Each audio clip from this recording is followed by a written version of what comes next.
Hello, fellow mech warriors. Mage Leader here. I am joined with my artist, Oswald. We're here for the second episode of MageCast. We have got quite a bit in the pipeline today. So we've got a new RTS game based on the Dune franchise. Space Marine is finally getting a sequel after all these years. And we got a couple other random topics we can touch on. So, let's just jump right into it. Oswald, how you doing tonight? Hanging in there, man. About the Space Marine, I thought it was that fan video that the guy was able to make a second one, but no, it was the game.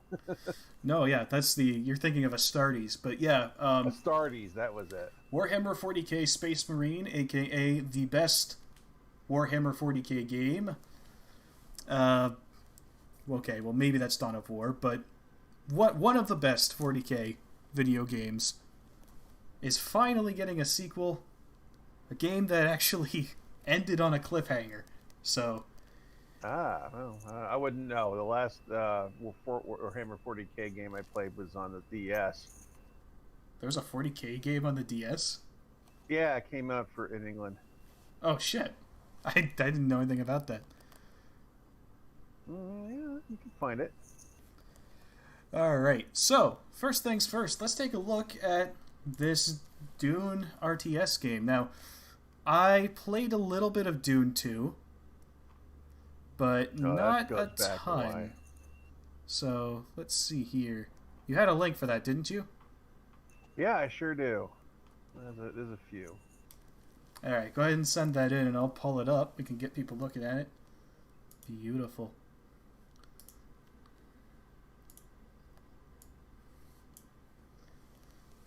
Alright.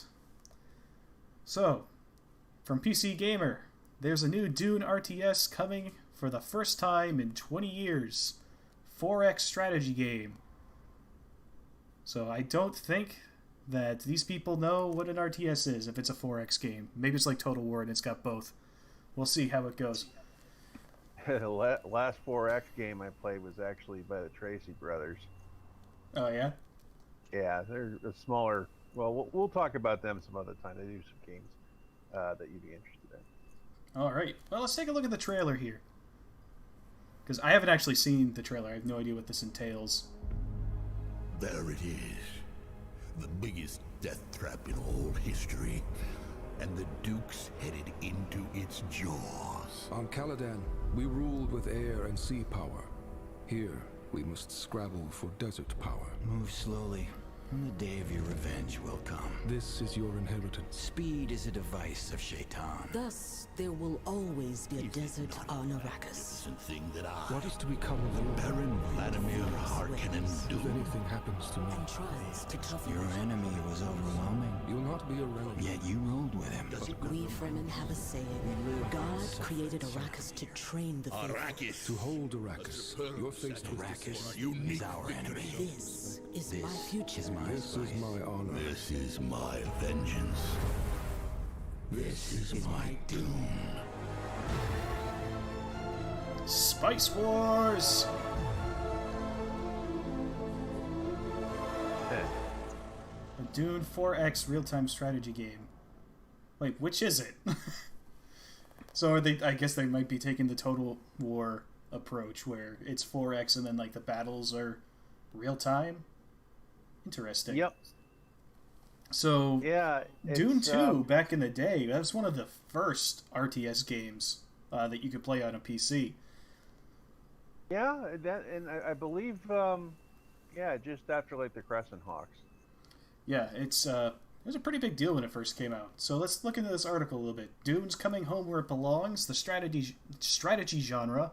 Westwood Studios' Dune 2, Westwood being the guys who made the Command & Conquer series, released back in the early 90s and more or less established the real-time strategy genre, paving the way for Command & Conquer and Blizzard's Warcraft. Westwood revisited Arrakis in 1998 with a remake, Dune 2000, and a follow-up, Emperor Battle for Dune in 2001. That was it for Dune and strategy up until now. At the Game Awards, Funcom debuted a trailer for Dune Spice Wars, a 4X coming next year. Spice Wars already has a Steam page which gives us some insight into what to expect here. And a good thing, too, because the trailer above is just setting the mood with familiar bits of Dune dialogue. Here's what the Steam page has to say. A real-time strategy game with 4X elements. Alright, that answers a question. From the developers of the critically acclaimed Northgard. Set in Frank Herbert's groundbreaking Dune universe, you must lead your faction in battle for control and dominance over the harsh desert planet of Arrakis. Scan the landscape for worm sign or risk losing your troops and spice harvesters to titanic sandworms who will burst through the sand dunes to swallow and devour them whole. Best your opponents through political intrigue, crush them in combat, and undermine them with your network of elusive spies. Funcom plans to launch Dune Spice Wars in early access, and it looks like 2 houses will be available to play at launch, House of Trades and House Harkonnen. Not exactly a shock there. As you'd hope for a 4X game, Spice Wars promises you'll be able to choose between subterfuge, political influence, economic supremacy, or open warfare to prevail. You'll be able to use secret agents to sabotage other houses and do some politicking within the Imperium's Landsrod. A 4X seems like a great fit for Dune if Funcom can stick the landing. So we have some screenshots here. Yeah, try to get a look at the cropters. That looks suspiciously... That almost looks like the CNC3 engine. Yeah. I'm not entirely sure. It's hard to tell from just a screenshot. Okay, so we've got the 4X element here with the map, and it appears that battles are real-time strategy based. Oh my goodness. You got turrets, of course. We got this guy here. Some decent artwork. So, yeah, I'm getting some Total War vibes from this, and that is definitely a good thing. I'm a fan of that franchise. So I haven't played Northgard. I've heard good things about it, but I don't know. I don't think I've even heard of it. It's one of those things that Steam is always recommending me, but I've never dropped any money on it. One of these days I might play it, but I've got such a massive backlog of games.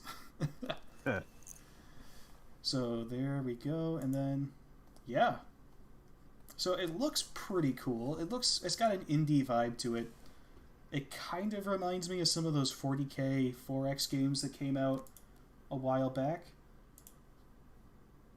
But the Dune universe is always going to be a lot of fun to explore. Oh yeah, it's not. I mean, I've never been particularly good at the 4X type games, but I'll give it a look. If not, I'll probably end up giving it a shot. All right. Well,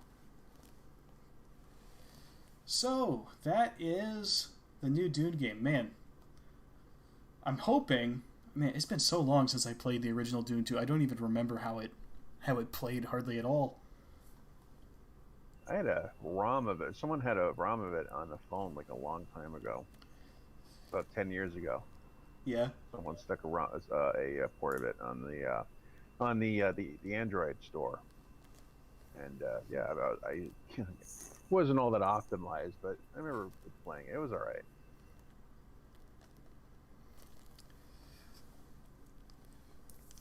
So it was pretty clunky. Yeah, we've got an interesting amount of presentation here. It looks, I'll be honest, it doesn't look particularly stunning in the graphics department, but it's got an appealing style to it. I like how the fog of war is kind of represent. I assume that's like the fog of war effect, represented by these sandstorm clouds here. Oh, is that what that was? Okay. I think that's what that's supposed to be. Most real-time strategy games have a fog of war mechanic, so you can't see the whole map at once. Mm-hmm. So I'm willing to bet that that's what that is. It's clever to use the actual environment of Dune itself. That's actually a really good idea, because it uses more of the fiction. You got more of the lore with the Coriolis storms. Yeah. Chris Doshage, I apologize if I've mispronounced your name, says GPUs are expensive and that looks like something my potato can play. Don't get your hopes up too high. Just because it doesn't look particularly stunning doesn't mean it'll run smoothly. That's going to be another thing. Like, what engine is this on? How well is it going to perform? Is this purely PC? Is this going to come to console? I don't think it's shown in the trailer. Yeah, if it's Unity, I won't be quite as Wishlist on Steam, it says. And looks like PC exclusive to me. That's the only thing listed here. Normally they display all the consoles very proudly, so it's always good to see focus on PC, especially with a type of game like this where, I mean, strategy games can work on console, but they're tough to do without making some very large compromises. I myself am not a huge fan of the RTS genre. I find that I'm a little too slow on the uptake to micromanage that many units at once. And I like to take my time, but I also really like the Total War series, which has the same sort of idea where it's 4X and then real time, so maybe it'll appeal to me that way. Plus... Well, there's more than one way to skin a cat in this, too. I mean, you can also focus on, you can do the, Tertia Optio, you can do the whole, you could be a sneaky son of a bitch in this and not put so much into open war. Right. I mean, that's typically how I operate in Total War, ironically for the name of the series. But you run it like Caspian? Yeah, to just kind of stay in the background, keep my head down, and then spring up when nobody's looking. But typically I find that doesn't actually work very well in Total War, because there's always somebody who's trying to wipe out your people for no apparent reason. You fight like a Fremen, sir. Yeah, it's like in Total War Warhammer, where you're playing along and just kind of doing your thing, keeping your head above water, messing with all the intricate systems, and then the orcs come in and just wreck your shit. That's what the orcs do. Yep. So the party animals. Yep. Or you think you've got the orcs contained, and then like a massive swarm of them comes out of nowhere, and it's like, well, I didn't put enough into my military, so I guess I lost. Oh well. Exterminatus. Yeah. But I'm always down for strategy games. I like 4X games quite a bit. I've been a big fan of the Civilization series. Haven't actually played a new one in a while, but I love Civ 4 is one of my favorite games of all time. Long history with that series, going back to high school. Oh, yeah. So we've got that game. That is something that... I don't know if I say that I'm super excited for it, but I'm definitely interested. I want to see where that goes. It's intriguing, to say the least. Oh, yeah. All right. So, next up, Space Marine 2. That game is coming out. So we will take a quick look at that thing's trailer. So let me pull it up here. Now, I haven't watched this trailer either. I have purposefully saved it so that I can give a live reaction here.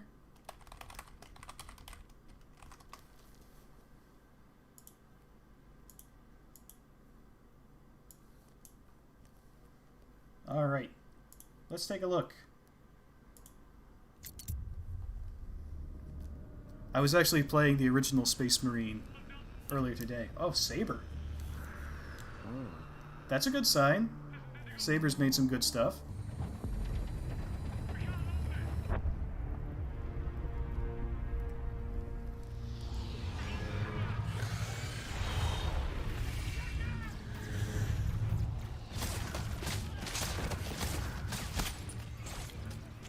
Oh, this is a good-looking cinematic. Got the Vox operator? Wait. Wait, those are Tyranids. Oh my god, it's the Tyranids. Yeah, there's those are Gene Stealers. Hell yeah.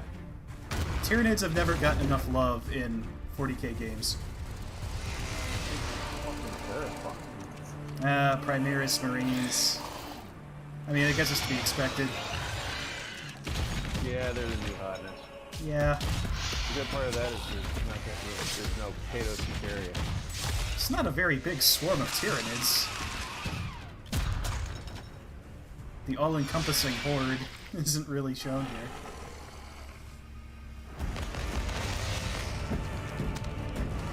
yeah. So the Imperial Guard is still alive. Yeah, exactly. Oh!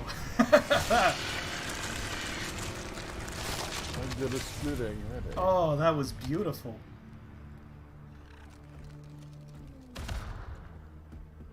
The Tyranids ran away? That wasn't very Tyranid of them.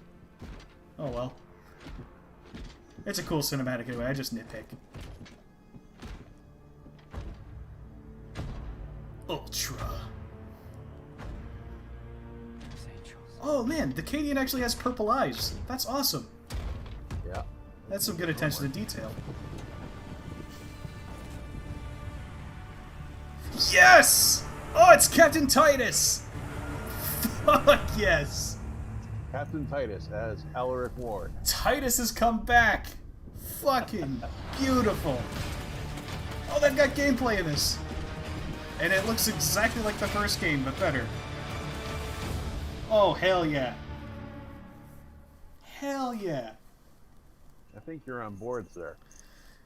Yeah, not gonna lie. You know, as much crap as I give Games Workshop for all the stuff that they do, that looks awesome. I love the original Space Marine game. It is one of my favorite games of all time. I played it I must have played through that game like, oh man, I can't even think about how many times. But man, yeah, Captain Titus got the Primaris upgrade. So is that even possible? I thought, you know, once you're a standard Astartes, that was it. No, a regular Astartes can be upgraded into a Primaris. It's not a 100% success rate. A lot of Space Marines don't survive the transition, and if you can be too old for the transition as well, but it can be done. I would have preferred if he was still a regular Marine, but I mean, I get it. You know, the Primaris are the new Space Marines, and as much as I don't like it, I've kind of come to accept it at this point because Games Workshop clearly isn't interested in listening to us. So it's Primaris, whatever. But it's cool to see that he's back. So you haven't played the original game then? No. Okay. So in the original game, Captain Titus, he's the main character. The game ends with him being turned over to the Inquisition for heresy because he's able to resist the warp somehow. They're not sure exactly why. Surprise me.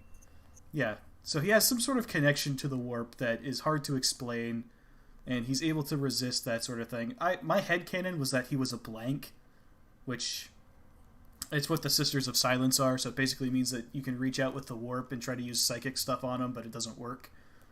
So I thought the Inquisition would maybe like put him with the Death Watch or something. But no, apparently he's still an Ultramarines captain, so either they're going to ignore the ending or they're going to get some sort of retribution on Leandros for his fucking insubordination and constant whining. He's one of the guys in Captain Titus's squad who turns him in at the end of the game. But yeah, it's definitely interesting. I'm intrigued to see what they do with the story. Now, that could just mean that they're not bothering to make the story make any sense, and they're just gonna throw shit at the wall and see what sticks. I didn't see any signs of Lieutenant Mira. That's a bit disappointing. I hope she's in the game, but I mean, she's probably not. Who was that? No. Lieutenant Mira is a guardsman lieutenant with one of the Cadian regiments, and she is an absolute badass.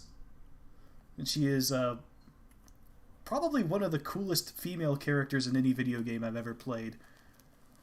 Wow, and she's a Imperial Guardsman. I mean, usually they save really cool characters like that in this universe for like the Sisters of Battle. Yeah, but I mean, there's plenty of cool guardsmen. I mean, you read like the Gaunt's Ghost novels or Caiaphas Cain, that sort of thing. There are cool guards, but they tend to be like special forces units. Lieutenant Mira is just a good officer who keeps her troops together when they're cut off at fighting orcs and impossible odds. It could easily be that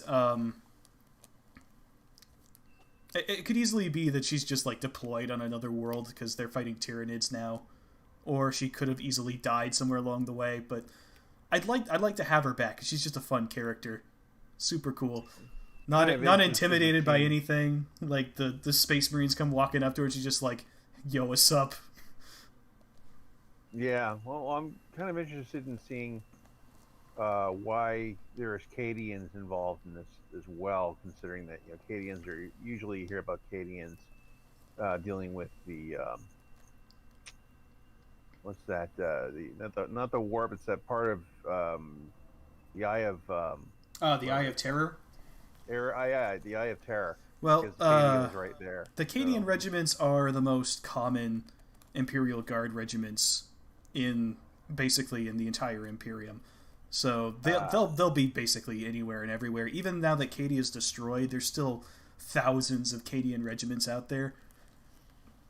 So, like, it's not uncommon to see. And then Tyranids can pop up anywhere at any time and just gonna be like, "Hey, we're a hive fleet. Pucker your buttholes, because here we come." Hold on to your poopers. Terry Higgins says Titus's service studs were different from the first game, so it's been a while. Yeah, I noticed that. He has 4 service studs, where in the first game he has 2. So it is clearly set a while after the first game. Talking about those things on his forehead? Yep. So, if I remember correctly, those are given to you for campaigns that you've served in. It can differ between the chapters. I think the Ultramarines do it for how many campaigns you've been in. I could be wrong, though. It's been a while since I've looked at that part of the lore.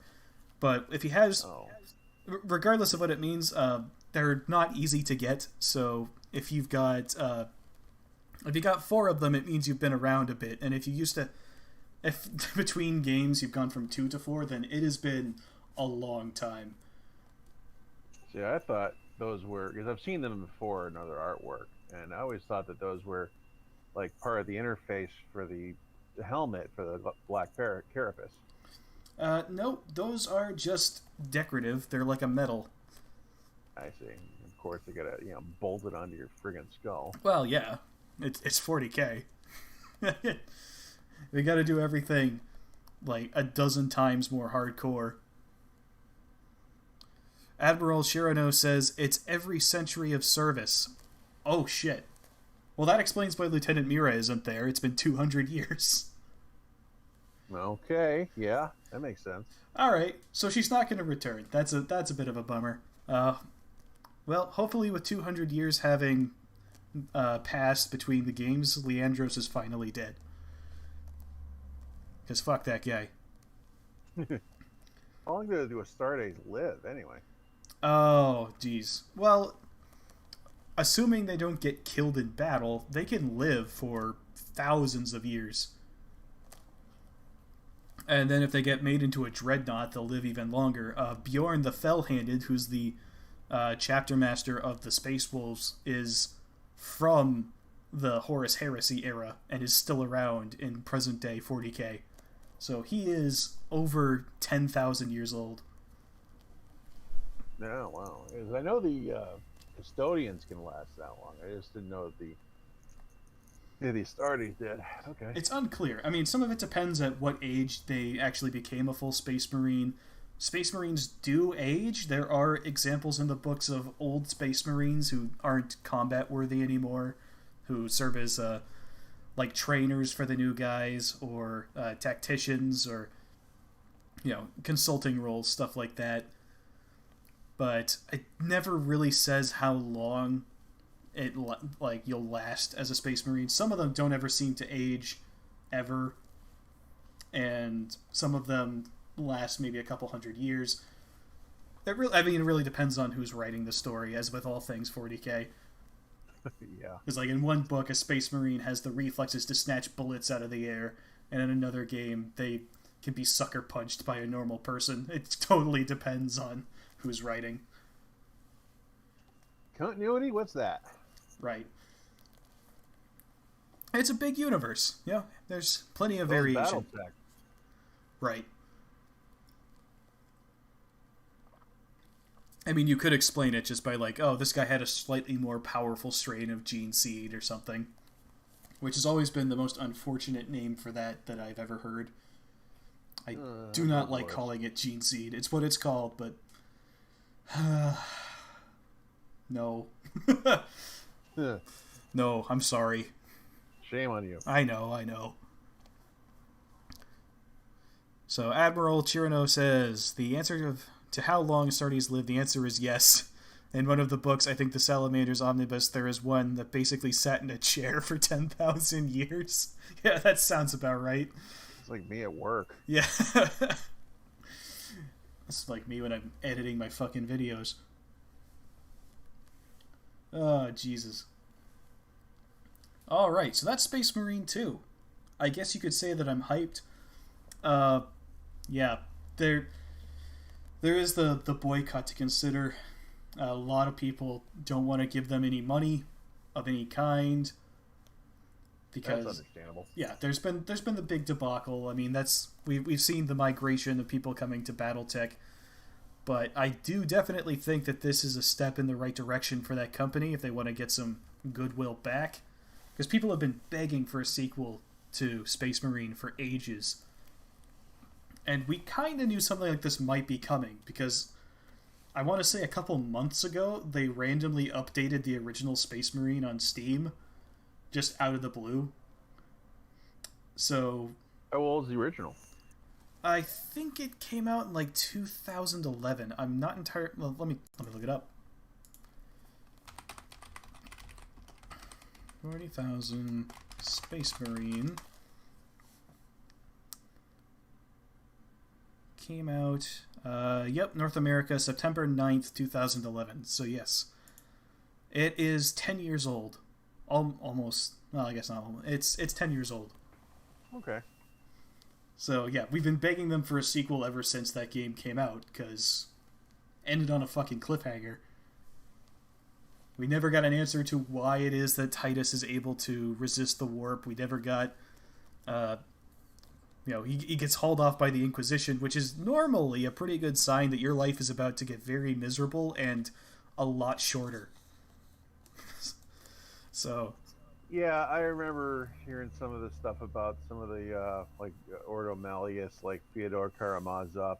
Even if he doesn't find you guilty, he'll still kill you for wasting his time. Yeah, I mean, that's kind of how the Inquisition does most of the time.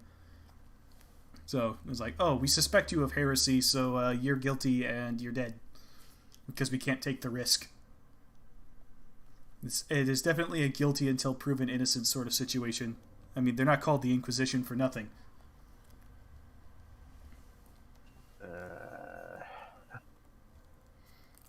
Some parts of the universe, I like the lore. Other parts are just kind of great on me. That's one of them.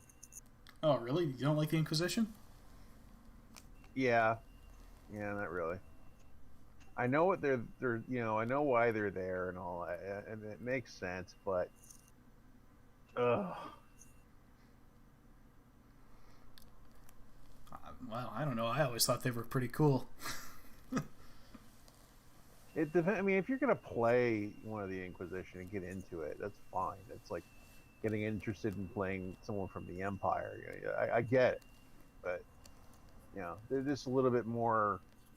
I guess they're right that there are no real good guys in 40K. Kind of like there's no good guys in BattleTech, but some of them are just a little harder to stomach for me. Yeah, I mean that's kind of the core of the setting. It's a very hopeless place where nothing is good ever at any time, and if something is good, it's going to become bad very, very quickly. There's not a lot of wholesome stories that you find. And the Inquisition has definitely been one of the darker aspects of it. To me, it was kind of like the Battlestar Galactica remake, because it's like when I tried to give it a chance, but it's like every week things just went from worst to worst to worst. I mean, nothing ever got any better. And I get, I understand what they're trying to say, but it's not going to hold my interest if it's just an emotional slobber knocker from week to week. I might as well be watching a fucking soap opera. Right, but that's not how 40K handles it. It's like the universe itself is very hopeless, but the stories that you read are tales of intensive heroism and crazy over-the-top action, and dudes that weigh as much as a fucking semi-truck punching giant green sentient mushrooms in the face. It doesn't get much cooler than that. It's really more of a backdrop to serve the ridiculous action than it is anything else. So, well, yeah, you get into parts of it that are super dark and depressing. It's counterbalanced by just how exhilarating and fun the actual battles themselves are. Pretty silly. Yeah, I mean, that's the whole point. That's the draw of 40K. It's supposed to be silly. It's supposed to be over the top. It's a bunch of kids sitting in a sandbox with their action figures going, my guy can beat up your guy, and then making up bullshit powers for him to do so. Oh, that's a good impression of Matt Ward there. So we got another question from Admiral Chirano saying, speaking of Space Marines, how do you think they compare to clan elementals? Could a point of elementals take on a Marine? Absolutely. I think in a 1v1, a Space Marine would usually come out on top, but elementals really have a bonus of a lot more mobility, and they're not pushovers when it comes to taking fire. These guys can take several shots from mech scale weapons in times, depending on, again, who's writing.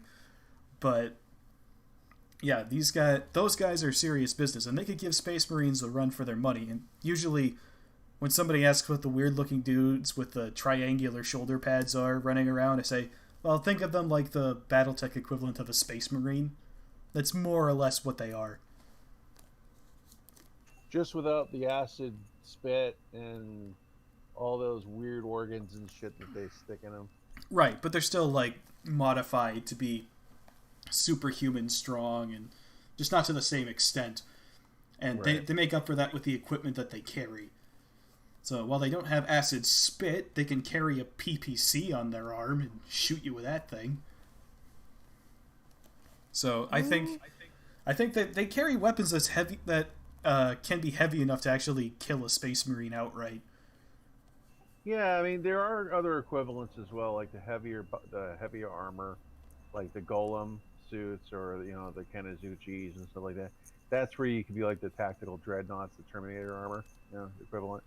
Yeah, something like that. So I don't normally try to compare fictional universes to each other like that. It doesn't really work above that because the Titans and mechs just right. They don't fit. I mean, a lance of mechs could probably take on a knight, I think. But once you get into Titans, yeah, that's just ridiculous. Like a Warhound, maybe. Try. Yeah, like you could take on a Warhound, maybe, or a Warlord Titan. You'd have to have like an entire army to bring down.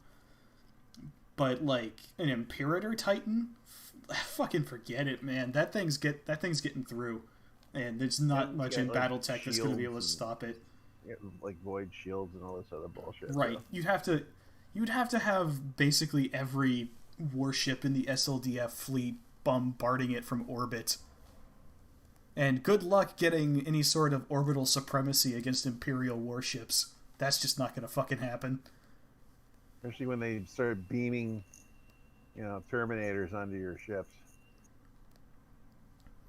Grimlock Steve asks, would you think a Space Marine dropship can be converted to be a Battletech dropship? Not for mechs. The dropships that Space Marines use are pretty small compared to Battletech ones. If you want to drop infantry in, sure, yeah, why not? That's what they do. But they're not big enough for mechs.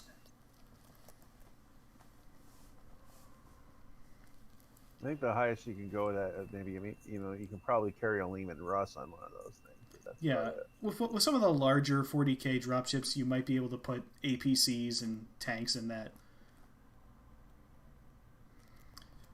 The Stabby Brit says mechs could crush an Imperator providing they get close and the Titan is unsupported. I don't think that they could. I don't think their weaponry is strong enough to do any meaningful damage to it. I mean, this is a thing that can walk across a continent in like a few steps. They're outrageously huge. I'm not even going to try to get into the physics of any kind of metallurgy that would allow something to anything to be strong enough to carry something that large.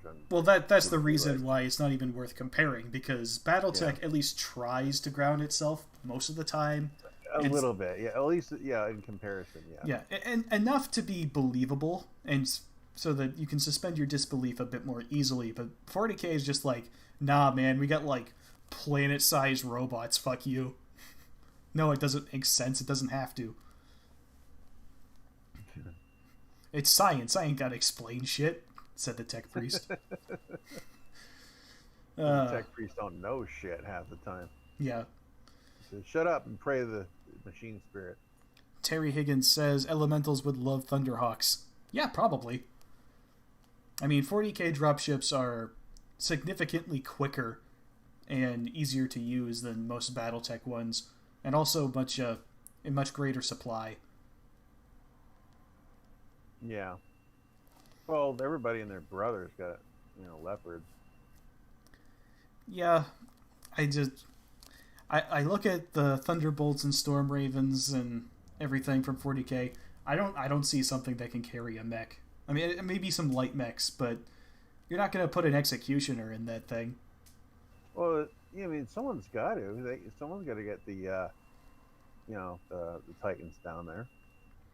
Well, the Titans have very specific dropships that can take like a full day to deploy the thing. So, I mean, I guess maybe if you caught an Imperator while its dropship was still deploying, you could destroy it. But you need a massive force of mechs to take that on. Like, you basically need the entirety of a Great House military or a clan to go up against that thing and bring it down. Maybe multiple clans. I don't think it's quite that bad, but at that point, it's pretty big. That kind of grist into the mill. It would be like a swarm of ants around a fucking badger. It's just not. Yeah, well, you'd have to have a huge force. On the other side of that, one thing I don't want to think about is the other side of that, and that would be Tyranids making their way into the inner sphere. Oh God. Yeah, that would be. That would be a bad day. That would be a very bad day. I would rather deal with Word of Blake than that. Yeah, no. I mean, you could potentially fight Tyranids with Battletech stuff, provided they don't bring in their massive heavy hitters. But even the Imperium struggles to fight them. So.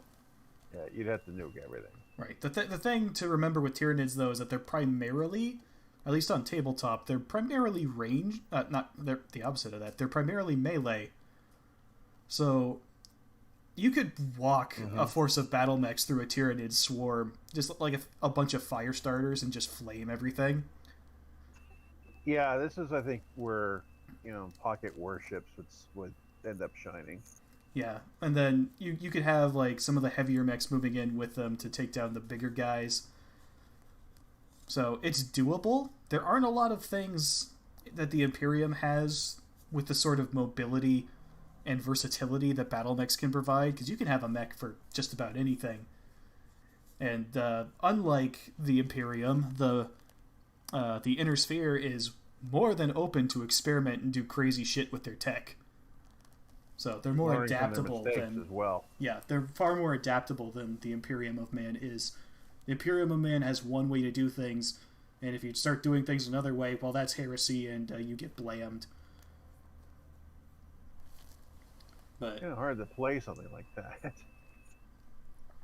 I mean, they've had 10,000 years to build up a surprisingly good military force. If it wasn't working, they probably wouldn't still exist. So while it's not the best way to handle things, it does technically get the job done. But I think the Inner Sphere could actually become effective at fighting Tyranids, provided they had a little time. The issue is going to be, of course, that the Tyranids can move across space faster than the Inner Sphere can. Yeah, I don't know how they do that, personally. I don't think they jump into the warp or anything. I don't remember exactly how that works. I think they kind of do. They have a faster than light method of travel that's better than using jump ships. I know that because jump ship travel is very slow. I like that limiting factor, right, in Battletech. Yeah, and I mean, we talk about warp travel isn't particularly fast in 40k either, but it's faster than jump ship travel would be. So getting from one side of the inner sphere to the other takes a very long time in Battletech, but you could probably do it in maybe a few days with warp travel, depending everything goes smoothly and you don't blow up in there. Or the Geller field fails and then you just get swarmed by demons. In inner sphere jump ships don't shovel workers into furnaces that keep things running either. No, but then again, you have to remember that a lot of jump ships are also super fucking old and can just disappear one day. Like, oh yeah, and go and hang out with the bird people. Oops, jump machine broke. Understandable. Have a nice death. Say hi to the Titate. Yeah, exactly. Oh fuck. I don't want to think about that. It's a fun little scenario, but I don't want Tyranids in Battletech. No aliens. I was very clear on this. And while Tyranids aren't exactly what I'd call sentient, they're very animalistic. It would turn into. This is not me saying. Yeah, this is not me saying I want aliens. No, absolutely not. This is one of those weird nerd conversations that only nerds have. Right. Yeah, my plastic figures can beat up your plastic figures. Yeah. Yeah. But yeah, I just... It would turn into humanity versus the bad guys again, and that's like the antithesis of what Battletech's about. I'm still working on a video discussing the core theme of what I believe Battletech to be. So I won't get super in depth with it here because first of all, I don't think anyone wants to hear it right now, and second of all, I don't have my thoughts together all the way, and third of all, I want the views that come from a discussion video. To be perfectly honest, I'm selfish like that. Well, I could do it in 2 seconds. World War I in space. The Stabby Brit says, in a 40k versus Battletech war, accidental fuck-ups would still be the biggest killer. Yeah. Yeah, that's probably true. We fight House Steiner, and it's just a comedy of errors. And Capellans would they'd probably try to make nice with the Imperium.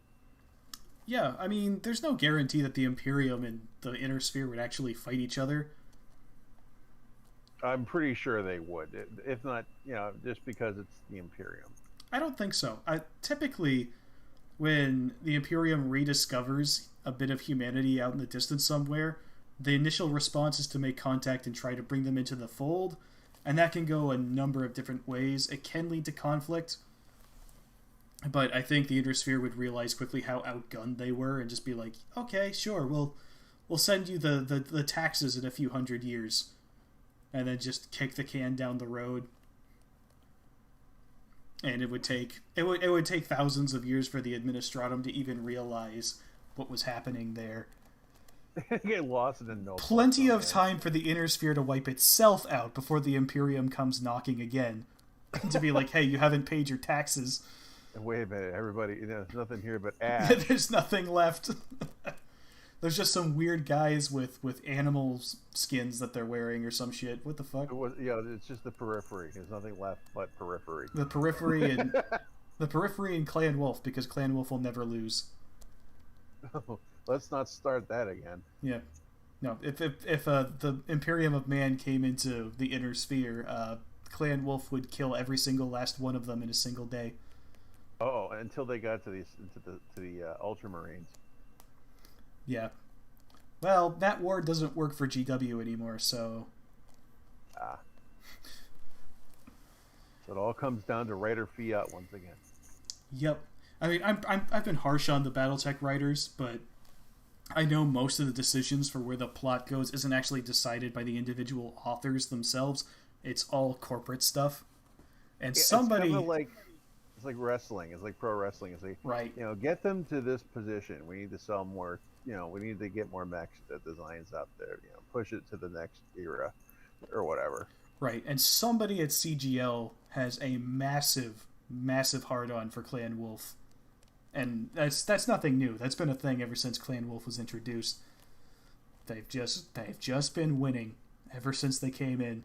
And even when they lose, they still win, because they technically lost fighting the Jade Falcons before, but they inflicted such heavy casualties that Jade Falcon couldn't ever recover. So even when they lose, they still win. Yeah, I think that's how you ended up with Clan Wolf in exile for a while. Yeah, well, that's a mess all in itself. But I say all that to be like, I don't blame the authors themselves. Last time when we did the stream, I had just finished reading the IlClan sourcebook, so I was still kind of in overreact mode. Now I've had a few days to kind of sit on it and think about it. It's not that bad. Plus, there was also that massive weirdness on the Facebook group where that one dude was tearing into Blaine. Oh god, like, dude, leave Blaine alone, man. Right. So for those who don't know, I run a meme page on Facebook, and I shared just some shit posts that I made in like 30 seconds on my phone and put it there. Shit, yeah, really. like nothing serious. Just generally shitting on IlClan because it's fun and it gets a lot of responses. You shit post for attention. That's what I was doing, basically. Nothing to be taken seriously. Some guy down in the comments called out Blaine Lee Pardoe, because he's actually in this Facebook group. And I looked briefly at the comments, and there was a very nasty exchange going on. I mean, Blaine is being cool and professional and a good sport like he always is, and this guy's just laying into him about Hour of the Wolf. And it's like, dude, it's not his fault, you know? For how messed up I think IlClan got for a while, it's not Blaine Lee Pardoe's fault. And Hour of the Wolf, while it's a bit of a mess in terms of its plot, it's still a Blaine Lee Pardoe book. The guy wrote my favorite Battletech novels. Highlander Gambit is my favorite Battletech novel. It's one of his. And it still reads like his work. It's got good dialogue. It's got good character motivation and development. Some really well-written action sequences. It's just a fun time to read, even if you're looking at the plot being like, this makes no sense. You can tell that it's written by somebody who's good at writing, and the plot was clearly handed to him ahead of time. It's a pre-canned plot that he just has to kind of make work. And for all that, I'm amazed that book is as good as it is, to be honest with you. Ramirez, right, IlClan. Yeah, basically. But, yeah. So I guess I don't hate IlClan as much as I did. I still think there's a lot of parts of it that don't make sense. I read Hour of the Wolf after I read the book, the source book, that is, and discovered that the forces that I talked about in the previous stream that I said he hadn't bid, he had because he used a loophole. He was very vague in his phrasing during the bidding process. He said, I bid all my forces currently on the planet. That's what Nikolai Malthus did. Right, and so I'm a little curious as to why Malvina Hazen wasn't kind of like, wait a second, that is very specific wording that you just used. I smell a trap here, when it's literally the most important trial that the clans have ever had. But whatever, she was more interested in shooting firefighters, so right. I can kind of buy it. I still think it's weak and a little lazy writing on the part of CGL there to try and make all that They're fly. They're trying to give her a mustache to twirl. Yeah, and I would have preferred a more clever solution than that, but I mean, it technically works, so I can't fault them too hard. All in all, it's not as bad as I initially thought. It's still kind of dumb, in my opinion, but it's not unsalvageable. There's still potential for it to turn into a good story, and there's a little exchange between Devlin Stone and Alaric Ward toward the end, right before Alaric lets his subordinate smother the poor man with a pillow while he's already dying. So before he gives him that indignity, Devlin says something about how it's not as good a thing to take Terra as he thinks, because you're basically stuck there. You know, you can't leave it because somebody else will come along and take it. It's like a poison chalice. Like, yeah, you got the prize, but is it worth it? And he kind of relays that he's been fucking miserable since he's, you know, established the Republic of the Sphere. So, I think that it could go that route where, okay, Clan Wolf now owns Terra and they've established their wolf empire, but now everyone else is like, okay, so what's your plan now? And he's like, well, I didn't think this far ahead. And going to Disneyland. Yeah, exactly. It's like I'm here now, and I don't know what to do. So. And Alexander wept, for he had no more worlds to conquer. I mean, there's plenty left to conquer. He just doesn't have the means to do it. They destroyed a huge chunk of Terra while they were fighting over it, blowing up production facilities left and right. So it's going to be really tough to replenish his forces. He had to abandon a bunch of worlds that he'd conquered in Steiner space. So now Steiner is looking at these virtually undefended planets and being like, I remember when these were ours. Wouldn't it be cool if that happened again? So I think that a lot of it is going to come crashing down around his ears. And if that happens, I'm on board. Like, that could be an interesting story. We had a rough start. I get my popcorn for that. Yeah, we've had a rough start, but that's mostly because the Dark Age was so fucking bad. And it seems that the new writers are just kind of sweeping the HPG thing under the rug. Like, they're just not addressing it because they're just going to pretend that the HPGs are working. Which, I'm down for that too. Why don't they just write that they are then? Probably for the same reason that they haven't removed the Tete, whatever the fuck they're called, from canon. Like, they kind of stick to their guns with things. They don't want to retcon any more than they have to. So I think rather than just write that stuff out, they're just ignoring it and pretending that you, like, hoping you'll forget. Which I'm perfectly willing to do. I am more than willing to do that. Inquisitor Jack asks, isn't Alaric Ward like the test tube incest baby of Katrina Steiner Davian and her big brother she's way too obsessed over? Yes. I thought, wait a minute, that's Victor's kid? I thought it was Vlad's kid. From what I understand, she took some of Victor's genetic code, combined it with her own, and that's what Alaric Ward is. Yeah. So the inner sphere gets conquered by the inbred. Let's be real. We all know that the real reason that Catherine had Omi Kirita assassinated was because she was jealous. What is it, Space Oklahoma all of a sudden? That woman was not right in the head. Let's just... I don't think I need to elaborate on that. Everyone knows that Kathy Steiner was absolutely batshit crazy.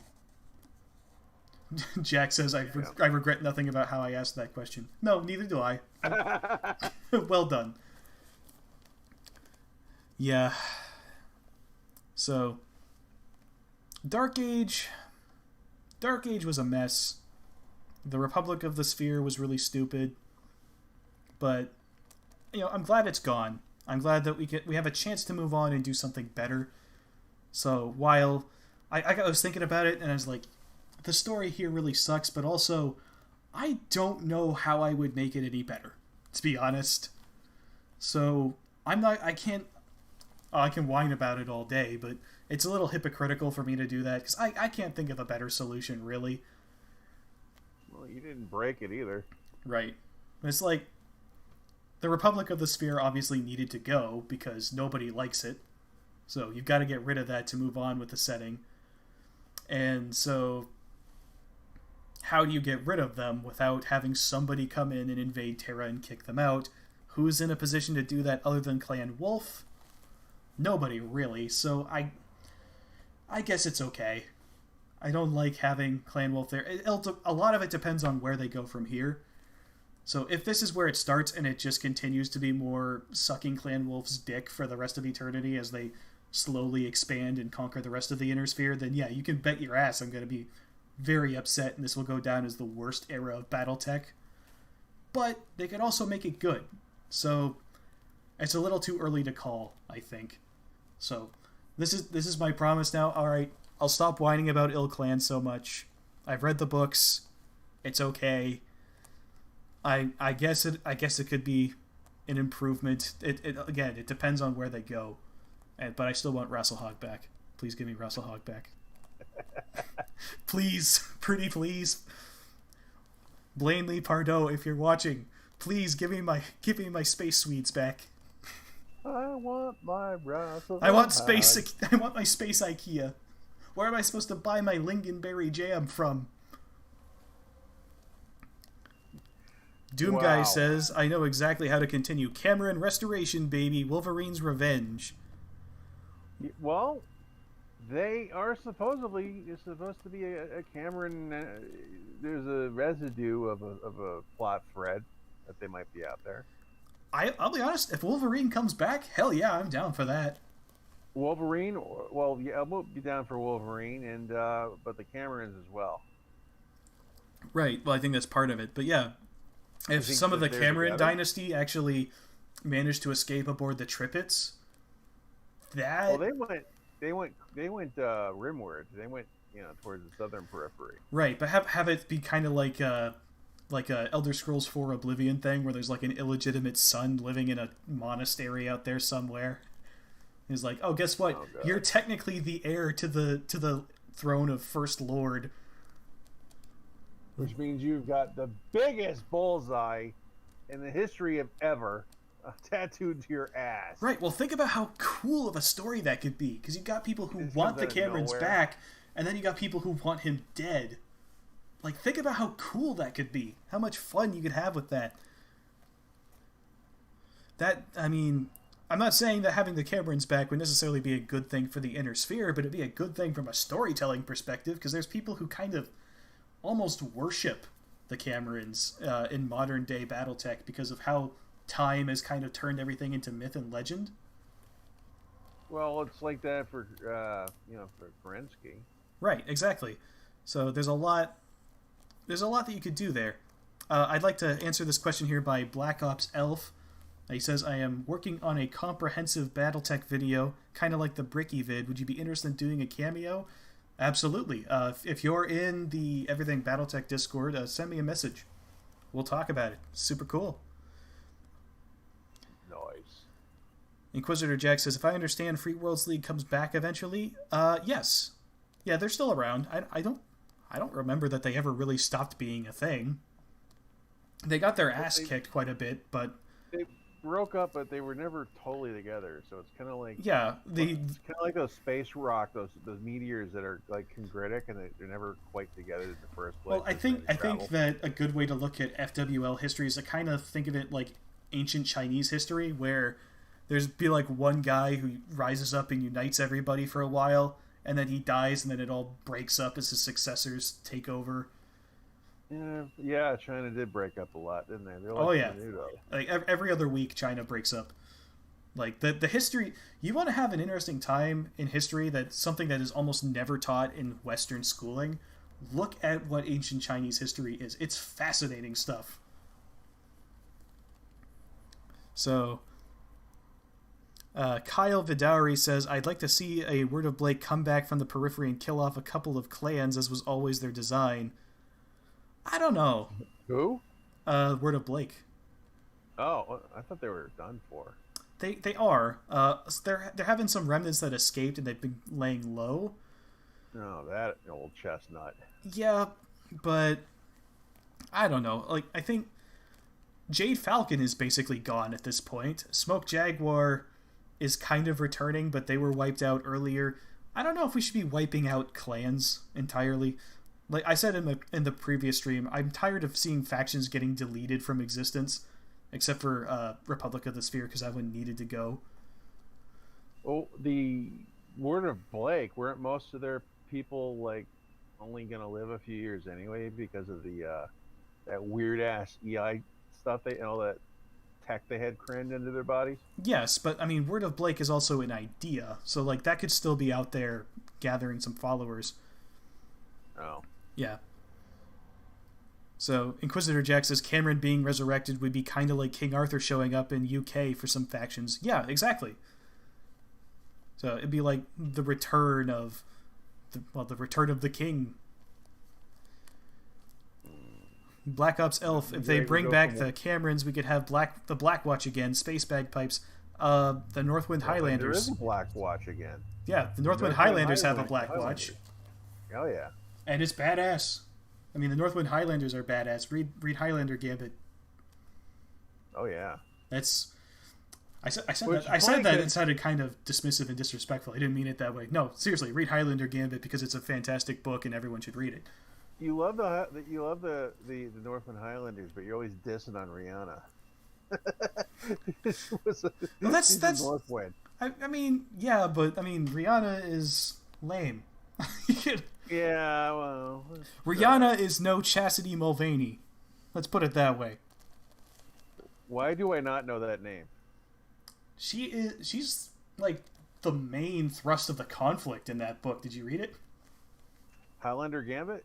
About 25 years ago? Yeah, that's fair. That's fair. No, Chastity Mulvaney is the love interest for the main character, but also kind of the antagonist of the story. So, is that one of the Lauren Jaffray books? Yes. Okay. Yep, she is the sexy redhead with a Marauder 2. Oh, there's nothing about that sentence I didn't like. Exactly.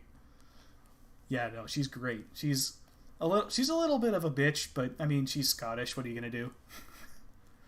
Well, she's just an angry Scottish chick. That's just how they are.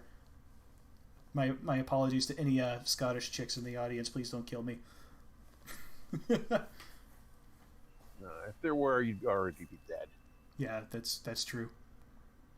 Do I hear bagpipes in the distance? God damn it!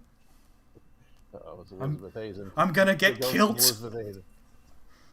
I'm gonna get killed. Black Ops Elf. Shoot, my canon character for the KS grew up in the Highlanders before joining the ELH. Yeah, so the Northwind Highlanders do have a Black Watch. And it is... I'm not going to say that it's as good as the original, because the original was Gunslinger Program graduates. But it's pretty badass. I don't know if there's still a thing, because like the Jihad happened, and I didn't even keep track of all the units that got deleted.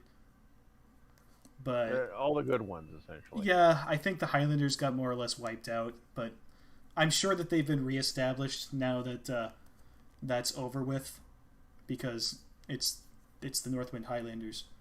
You don't take something that's been a proud tradition for centuries, wipe out all the soldiers, and then just have it disappear. That's not how it works. Yeah, the freaking the Grey Death Legion came back. Yep. I mean, it's... Somehow. Yeah, I mean, it's... Mercenary companies kind of have their own aura and legend surrounding them, so even if it's not the original people, there's still going to be others around that want to, like, carry on the legend and pick up the banner when they drop it, so nothing is really going to stay dead from the Jihad. It's why I don't hate the Jihad as much as everyone else does. I mean, it still sucks to have, like, all these really great units being just wiped out because the writers were bored.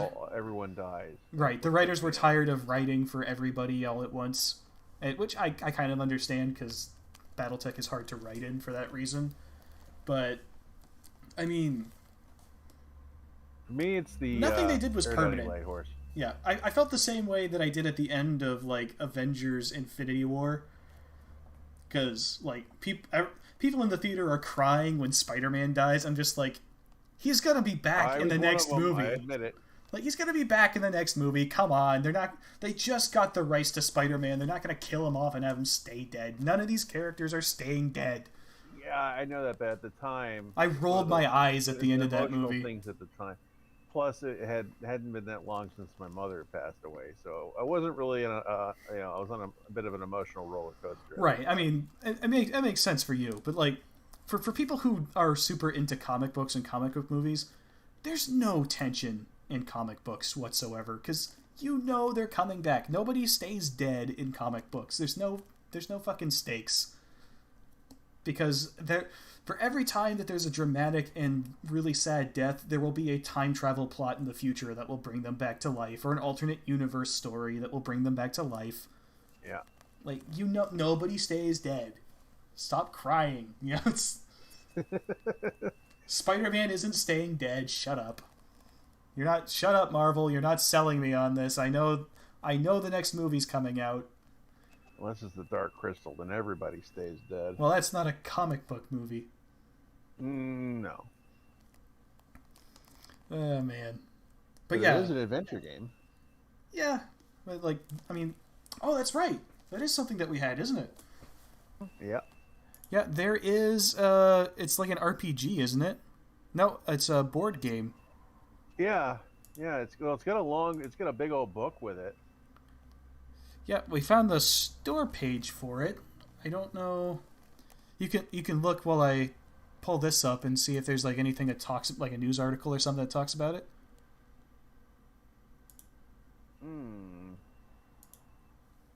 So here it is. It looks like it's very, like it's got like all the different places that outlined in the movie and in the series. Like you have the Mystic Valley, all these places where where Skeksis lives, and it's you even have like that fort that the Skeksis are all in. They have like maps of that. Yeah. So everything is very illustrated, really well, so you know where everything is. Hold on. We have a message from Inquisitor Jack. Stan Lee stayed dead. Wow. You can't do that. That's illegal. Dude, come on. That is not okay.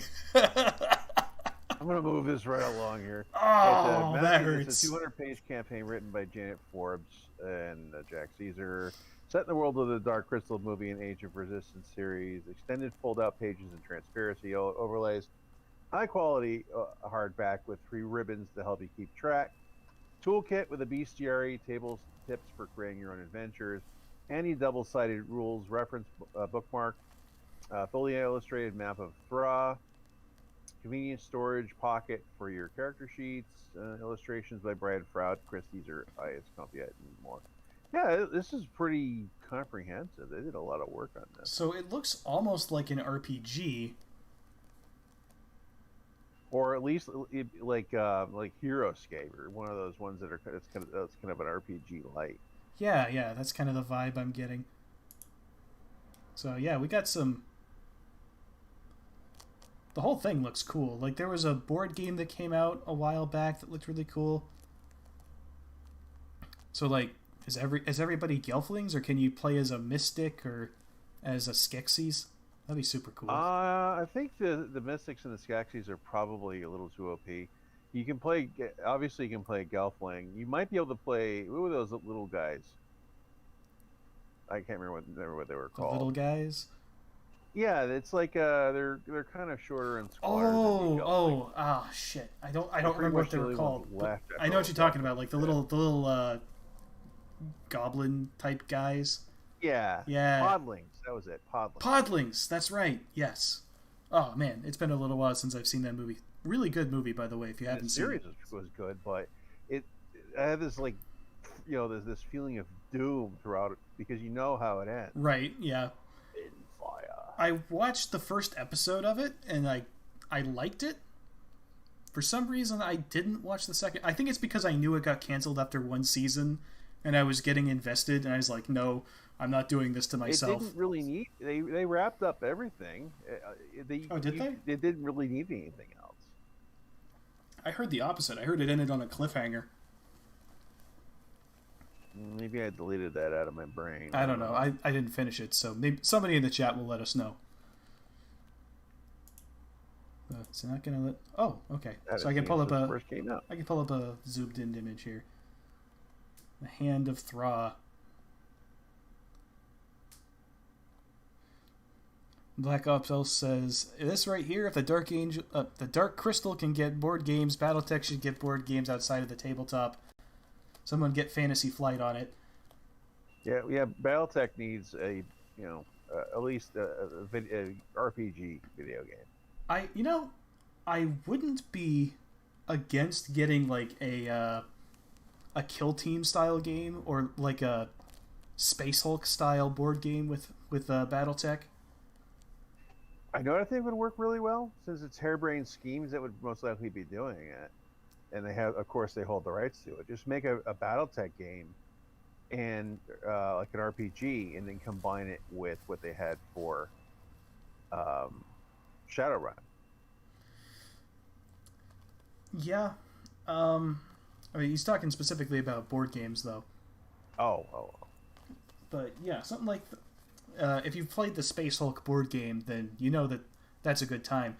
I wouldn't be against having a sort of co-op style board game with Battletech. That would be pretty fun. Do that. I mean, you can kind of do that with the basic rules. Just have, your players fight a game master, kind of like you would do if you were running a campaign of Mech Warrior. But a dedicated board game could be fun with some interesting rules for wacky stuff going down, or even like a grand strategy game set in the Battletech universe. Or you gotta foil someone. You find out that someone's about to get assassinated. You gotta stop it. Right. Yeah, have like set objectives of things that you have to do. That could be pretty cool. Yeah, just like D&D in space, man. Yeah, so we've got... This game does look pretty cool, and while I'm not like super obsessed with the Dark Crystal, I did enjoy the movie, and I liked what I saw of the series. I like most of Jim Henson's non-Muppet work. I mean, everyone loves the Muppets, but when he branched out into other more original things, he would come up with some of the coolest stuff. I like the...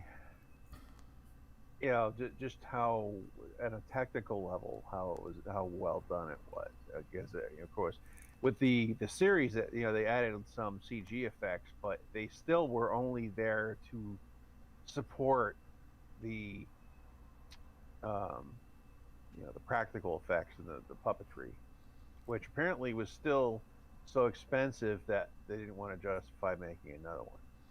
Right, and I mean, one of my favorite movies is Labyrinth.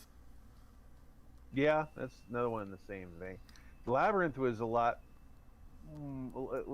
more of an upbeat, uplifting sort of thing. It was a little more Muppets-like.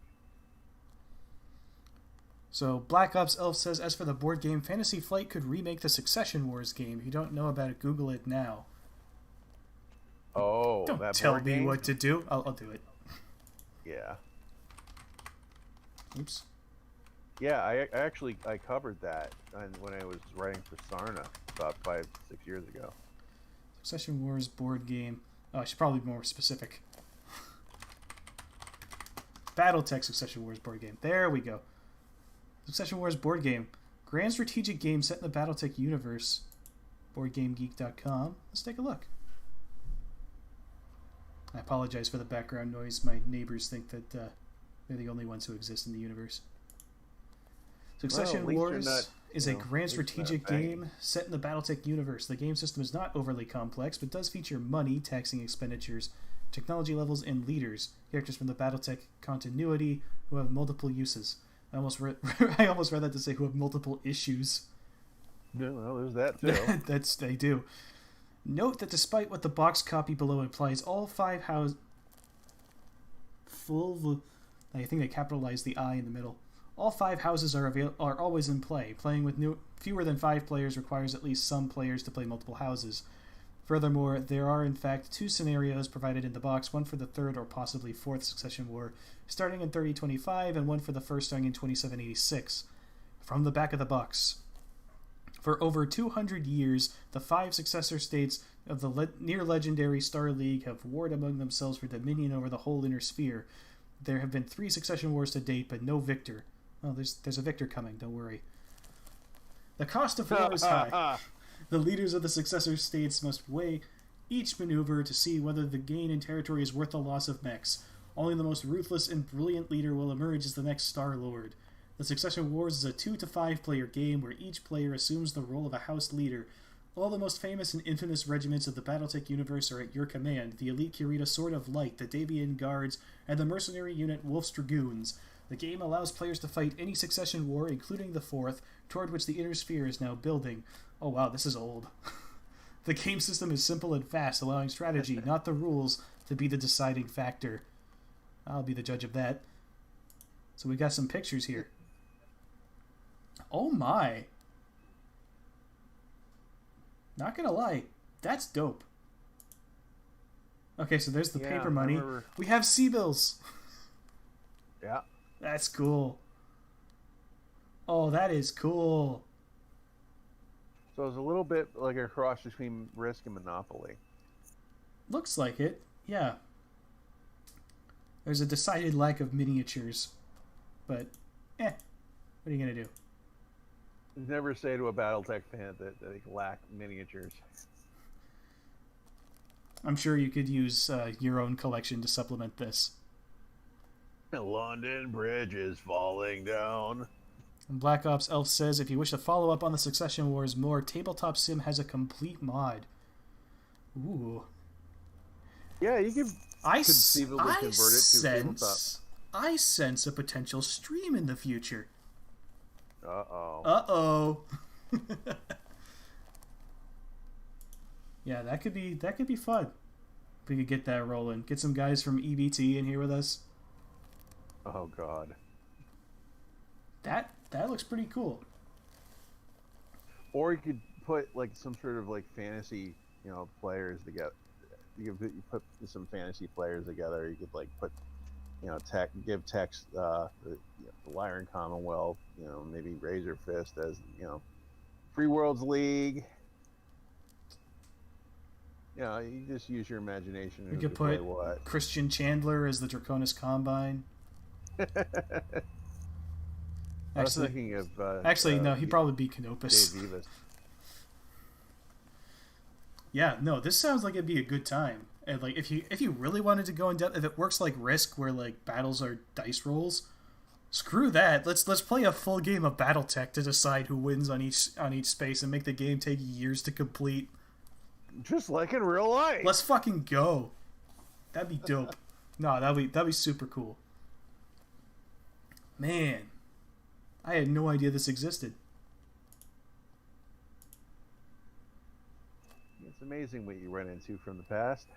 Yeah. Wow. I have a thing for old board games. Like anything that comes in an old cardboard box that's all faded and dusty. Like I'll sit there and stare at it for hours, especially when it has like hand-drawn artwork on it. There's something about like 70s and 80s board games and their boxes where I can just sit there and enjoy looking at it. Yeah, it's like I remember when my grandfather died, he had an original print Risk game.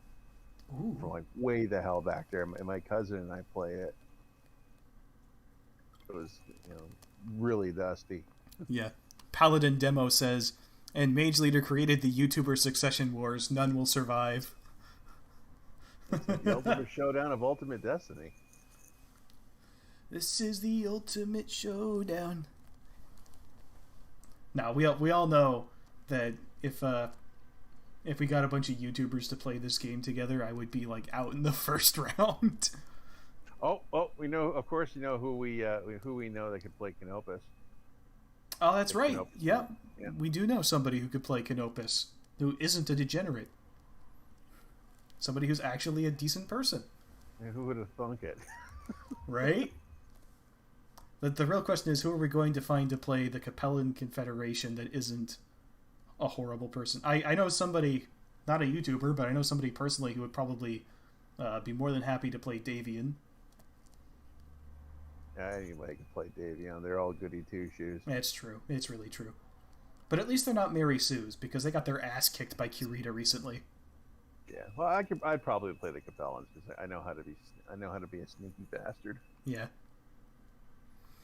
So, Black Ops Elf says, FASA made a ton of BT games that no one knows about. There's Battle Troops, which is a squad level game, Aerospace, which does space battles. I have heard of these. I just haven't actually looked them up. I hadn't heard of this one, but I have heard of Battle Troops and Aerospace. So, Inquisitor Jack says, Mr. Rogers wins Ultimate Showdown, so does that mean Tex wins? If we're going by that logic, then yes, the most wholesome person in the Battletech community would definitely carry the day. Because there's... Well, he's just not Alaric. Yeah, all the Battletech YouTubers get together and play Succession Wars, and the winner is still Alaric Ward. He wasn't even here! Somehow someone throws Matt Stone in there. Never mind. I'm sure we could find somebody pretty easily to play most of these factions. I don't know, maybe screw it. Maybe I take the Capellans because I know somebody for every other faction other than Kurita, and I don't want to be the Space Weebs. Oh, you can play you can play the Rasselhag for about 2 minutes. Well, it only goes up to 4th Succession War, so I know. Rasselhag isn't really a thing yet. Though I can see it on this map, kind of. It's not like they last that long anyway. Lothon's an entire sector here? What?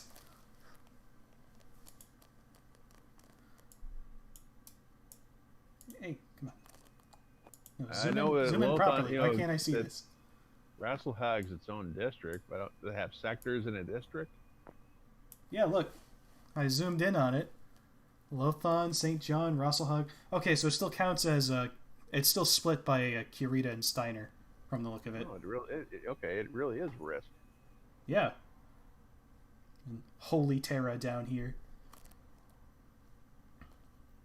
So yeah, like, these are like stars. Like, I guess these are systems. I don't know. These would have to be like districts, because there's tons of star systems in each of these. I didn't realize Lothon was important enough to have its own. Well, here it'd be like a hub. Yeah, there's bigger systems in the area, though. Maybe we could take a closer look at some of these. I'd have to go and find the link to the interactive inner sphere. Someone made an interactive inner sphere chart. Yeah, this looks suspiciously like somebody has programmed it as an application similar to Megamech. That would rock. Yeah. Because it's clearly a digital image of some kind. Yeah, it looks like a computer-based version of the game. I'm trying to think. Speaking of old board games that are no longer in print, there's one in particular that I want to talk about because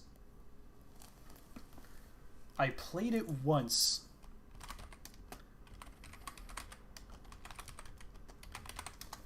And I had such a fun time with it. Oh god, $300 on eBay. Man, I know the guy who owns it, and I don't think he realizes what a gem he's sitting on. But yeah, Discworld Ankh-Morpork from 2011. Really? Must have had a reprint.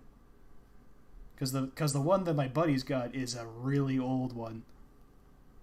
Either that or he's beat the shit out of the box.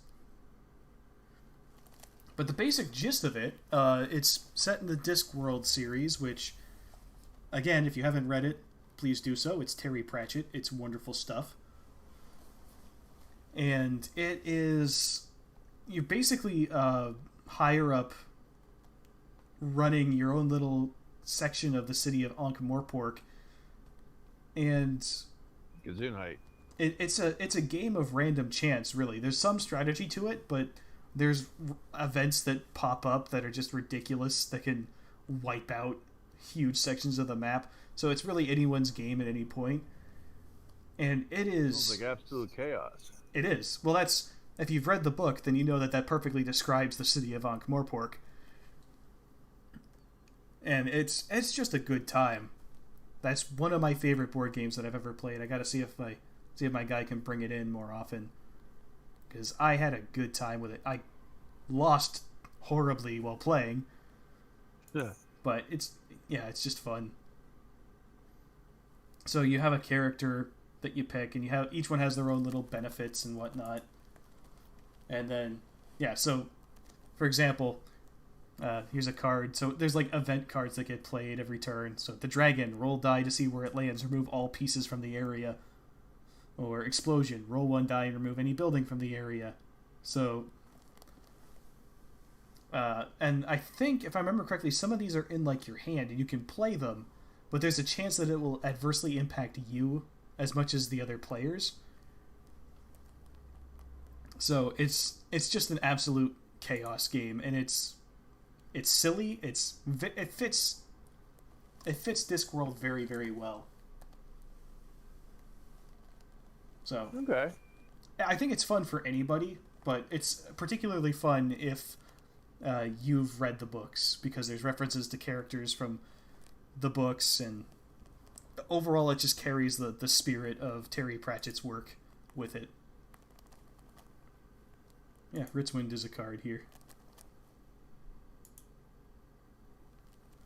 It's as zoomed as it gets. Really popular series even now. Oh yeah, it's an absolute classic. It actually did have a miniseries adaptation that wasn't garbage.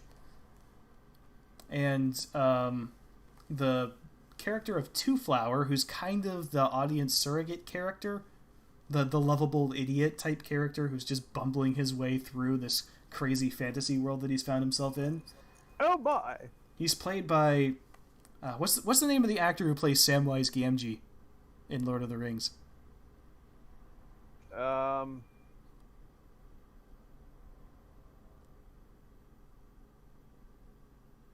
Yeah, I can't remember either. Right.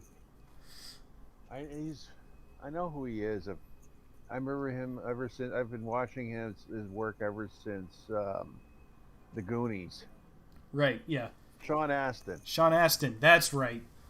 So, Sean Astin plays Two Flower.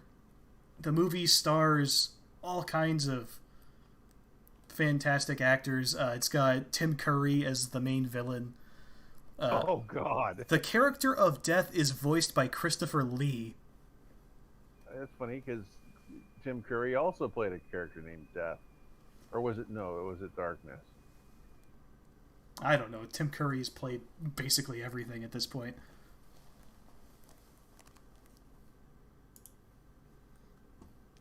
But suffice to say, it doesn't perfectly follow the events of the books. It's called The Color of Magic.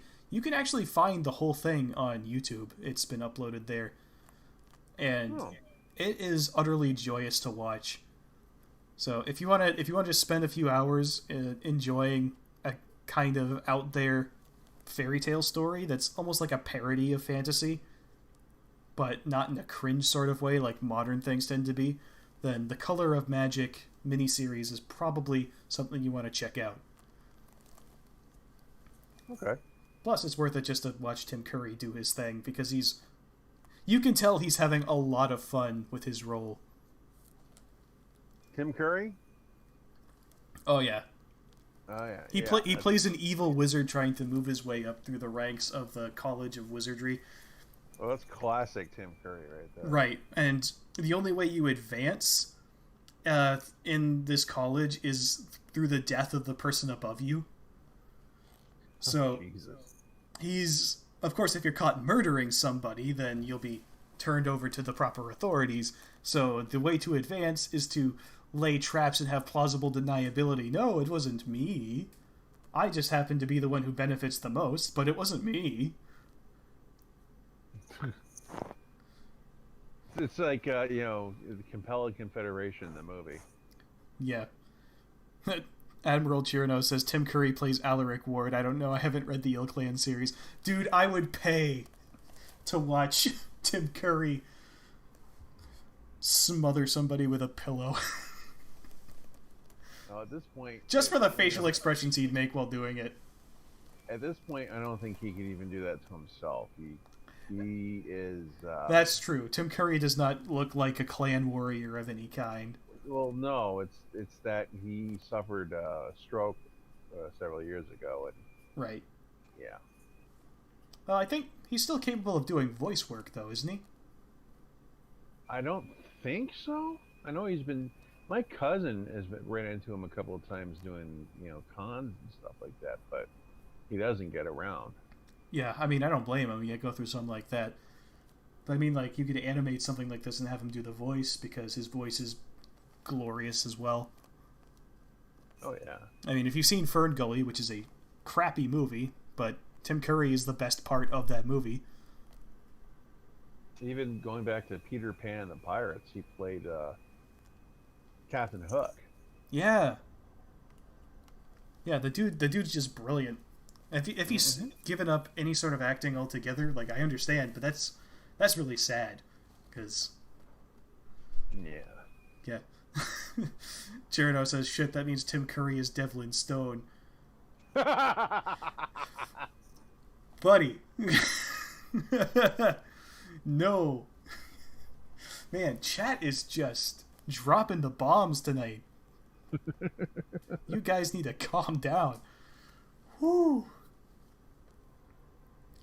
Man, alright. So, we had something else in the pipeline we want to talk about. So, last time we talked about... minigun? Last time we talked about the Gauss rifle that's been made. This time, we've got something that people should recognize. We have, now at some point in this, yep, we have coolant vests for the military. Sounds familiar. Yep. So, after 2 decades in the War of the Middle East and nearly 3 centuries of training in America's Deep South, the Joint Force is still on the lookout for solutions to combating heat exhaustion, and this is essentially a cooling unit that operates exactly how it does in Battletech, with the a vest with the tubes. They use ice water that has a small pump, and that's like you wear on your back like a backpack.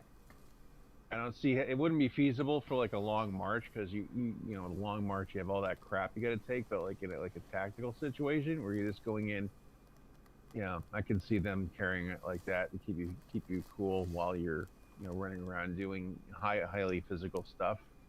yeah, I mean, I'll be honest, when I'm working in the shipyard in the summer, I wouldn't mind one of these things. Yeah, especially when you're deep inside the hull, and it's like essentially you're baking you're in an oven. Yeah. I mean, it's... Yeah, the test in 2019, the cooling system reduced the temperature of the vest by 31 degrees. Yeah, that's a significant drop. Yeah. So, it's one of the things that's always plagued military people is heat stroke. So, There's only so much you can acclimate. Right. Even way, way back in... Oh, Lord. Way back in the days of the American Civil War, like, one of the big things was the heat stroke. They were marching for hugely long distances. Modern militaries have some ways to combat this. Some of the modern vehicles have air conditioning in them. Well, I think basically everything that was deployed in Afghanistan had some form of air conditioning just as a survival mechanism. It's just the driver wouldn't survive without it. Humvees didn't. I'm not sure about the MRAPs. I think Humvees eventually got air conditioning. I guess if they have to, the ones that are up armored and have the ballistic glass, yeah, they would because they can't open the windows. Hold on, Admiral Chirino hits again. Wait a minute, I know exactly where they stole this from. This thing was made by furries for their fur cons, because those suits they wear get hot.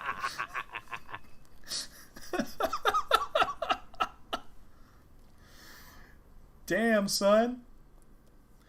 I don't even need to host this stream. Chad has got all the good jokes tonight. Whoosh. Yeah, I mean...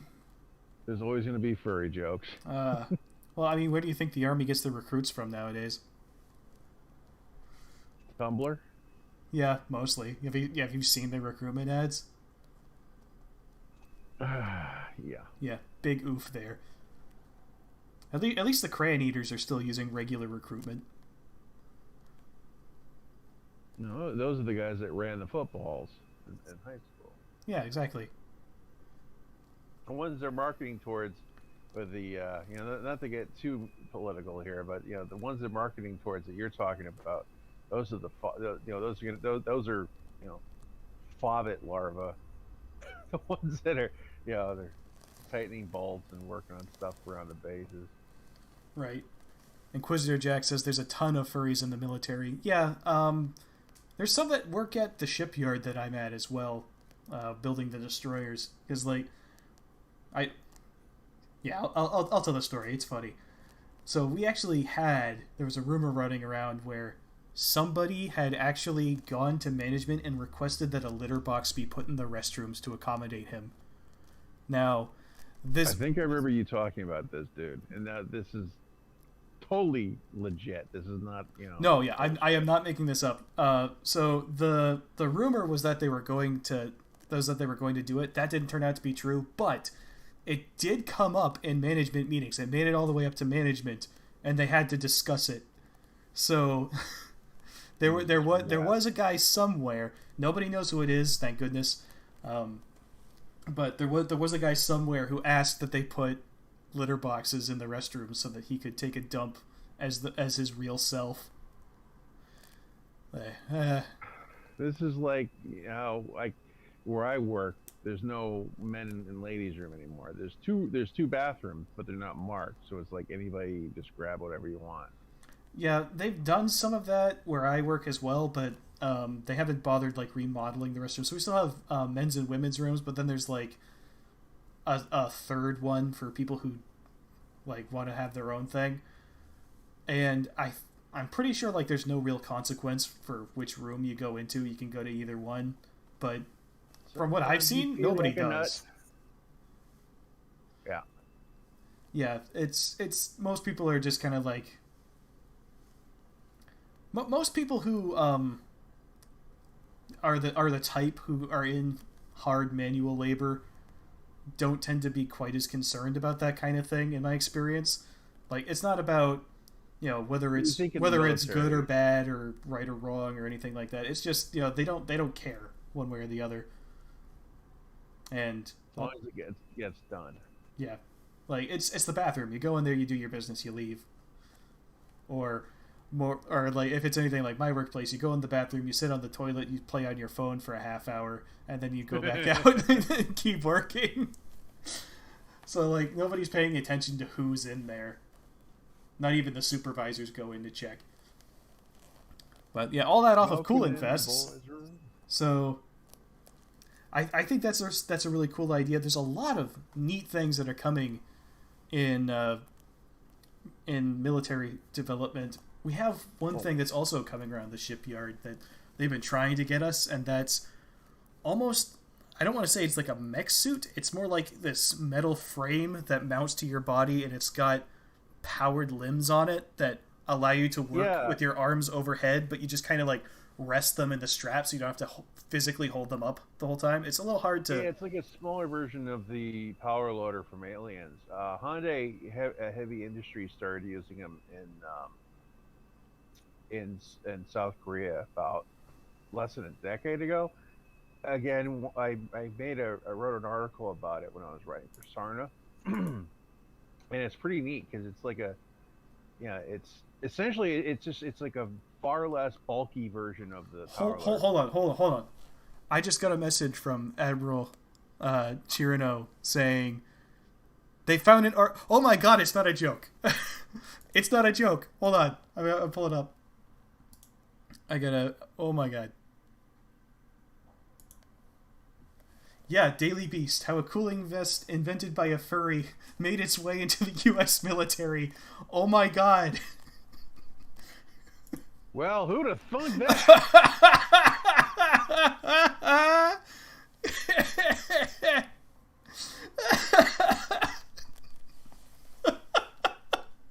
I guess that officially pulls them into the Battletech canon by default. What the fuck universe do I even live in? Ah. And they became the clans. Oh man. It makes sense though, because those suits look stupidly hot. Semper Fur. And I mean warm, not hot. God damn it. From a Navy site in Japan to an Air Force base in Washington State, an innovation from one of the internet's quirkiest, that's putting it lightly, quirkiest communities is making fans in surprising places. No, this isn't satire. This is the Daily Beast. This is an actual thing. Travis finished 14 years of military service, clad ear to paws in white fur striped with electric blue. In his green claws, the former armorer of the U.S. Army held a collection of military insignia, including a combat action badge signifying that he had engaged with enemy fighters in Iraq. He stood before an amused audience of men in tight haircuts and camouflage as his suit came together to honor his service. In his fursuit, Travis is better known as Stolf, a fantastical big cat blending the features of a snow leopard, tiger, and wolf. He likes the odd motorcycle ride or ski run while dressed up and enjoys meeting other furries, members of an internet subculture centered on dressing up as anthropomorphic animals. In his less colorful uniform, Travis was entrusted with the maintenance and repair of small arms like the Mark 19 grenade launcher, both in Iraq and at his duty station, McCord Air Force Base in Washington State. Travis asked that only his first name be used because of online threats he's received. Yeah, that's fair. The ceremony was a big success. His sergeant had invited him to come in costume since Travis could no longer wear his uniform as a civilian. Oh my God. Oh my God. His unit already knew he was a furry and loved the gag, Travis said. Picture of the proceedings went viral 3 different times on Twitter. How have I not heard of this? I gotta find pictures of this. This is hilarious. Oh, playing and performing in a full-body mascot-like suit is a disciplined endeavor. I'm sorry, what? And not always a comfortable one. Any furry will tell you that it's hot inside a suit, and that problem is compounded when members gather in real life. Fursuit wearers run a real risk of overheating, especially at sunny outdoor events like meetups and pride parades. To increase their in-suit endurance, some furries use cooling vests, much like an athlete might. Specially designed vests can hold packs of fluids that remain at steady low temperatures against wearers' bodies, a godsend for keeping body heat at bay when you're wearing fur head to toe. Whether in body armor or a full body fursuit, I can't fucking do this, man. Travis, like many of his peers in either camp, often employs one of these cooling layers to avoid overheating. His preferred design, the Easy Cool Down Vest, crafted by a Dutch furry. I don't even. Travis bought his first cooling vest a decade ago and switched to Easy Cool Down in late 2014. I first used it in uniform under full armor the following summer, Travis told the Daily Beast. I'm desperately looking for pictures. It made a huge difference under the body armor as they raise core temps quite a bit. Travis didn't deploy with his vest or his fursuit. Though he did put the vest to the test during training exercises in Washington, donning it for routine tasks like setting up camp and more demanding drills like full-scale simulations of enemy attacks on his unit's outpost complete with blank rounds. The vest took the edge off of central Washington's 80-degree heat and humidity. I love that they clarified that he didn't deploy in his fursuit. Thank God. While Travis has worn the easy... I did find this. Alright, I guess It's called the Furry Task Force. Now, I'm not trying to make fun of anybody. But just the juxtaposition of acting like, being very K, and then wearing that... Right, this is like a sub-community of furries who like to go tactical, I guess. I don't know. Yeah, you see that they hit K every once in a while in 4chan. Okay, yeah. I mean, Look, I don't want to. I don't want to step on anybody's toes, but I'm gonna be honest. It is funny. This shit's hilarious to me. Like, if you like, you can do whatever you want. I don't care if somebody thinks this is a cool thing to do. Go for it. Yeah, whatever. That's you. But like, don't feel too bad. But I'm gonna laugh because this is hilarious to me. It doesn't mean I don't like you or I think you're stupid. It just means that I find this hilarious. Okay, so where was I? Washington's 80-degree heat and humidity. While Travis has worn the easy cooldown vest more for cosplay than military operations, sometimes those uses overlap, like when he performed in costume for fellow military members at a USO show a few years ago. Tired of overheating in his own fursuit, Pepijn Langedijk,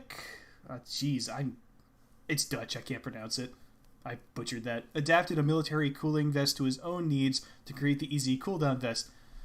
Langedijk? Oh, fuck.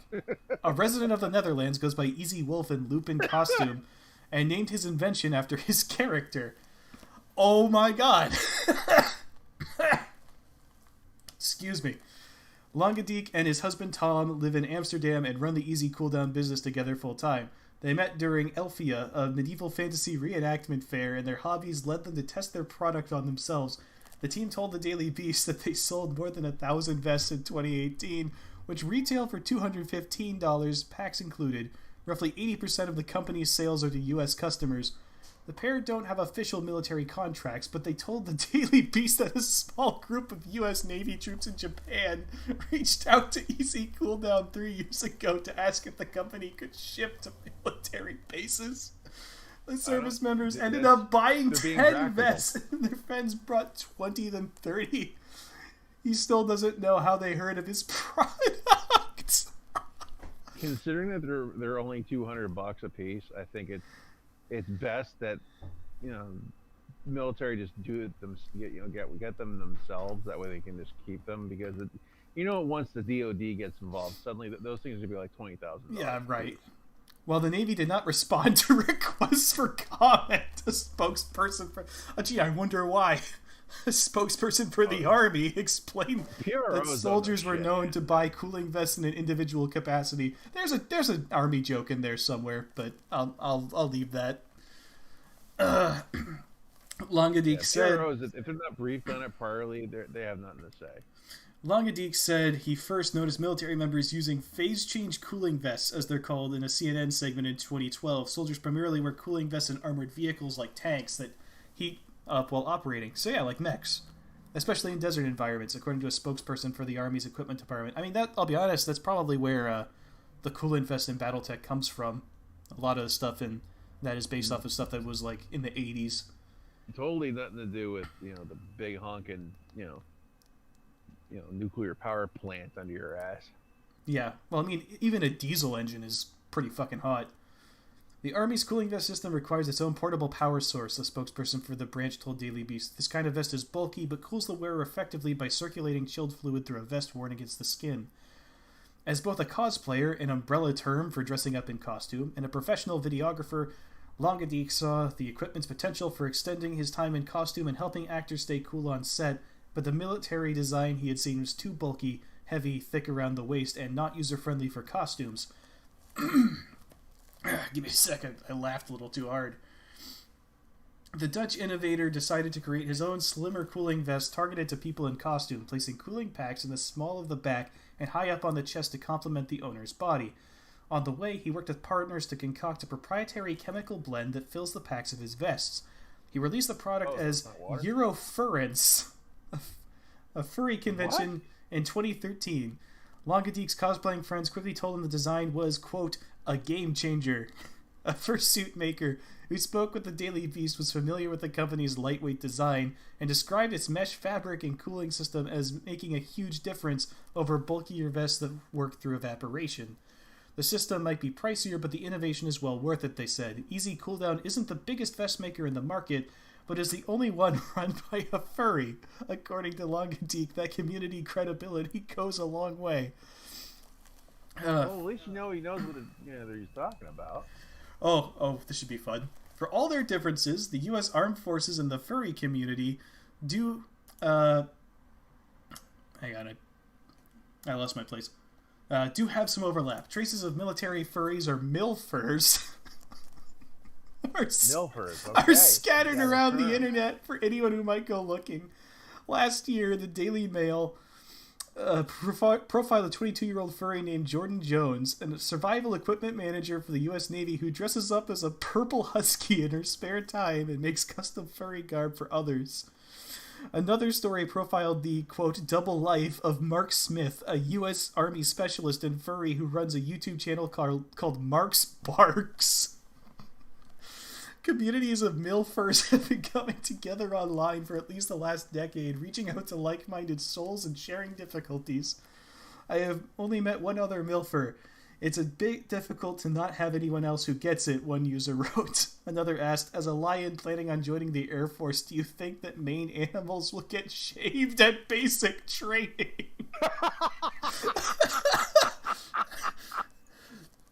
A live journal group, Military Furries, hosted a milfer community for years but seems to have fallen into disuse. Fursuiters who spoke to the Daily Beast don't see a specific reason for the apparent link between the military and their communities. Furries just come from all walks of life, they say. Milfers are a thing, and some of them live with strict regs on uniforms on duty, and then put on a whole other kind of suit to let loose off duty. Culture and some culture do a dance like that, said Patch O'Fur. Patch O'Fur, the creator of the furry blog Dog Patch Press. Oh, the puns. Oh, man. For the Dutch vest maker, orders from beyond... This is a long article.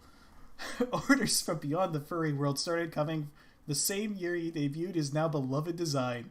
His company now sponsors NASCAR driver Ted Miner and several well-known cosplayers with free vests. Even one Smokey the Bear mascot wears an easy cool-down vest, according to Longadik.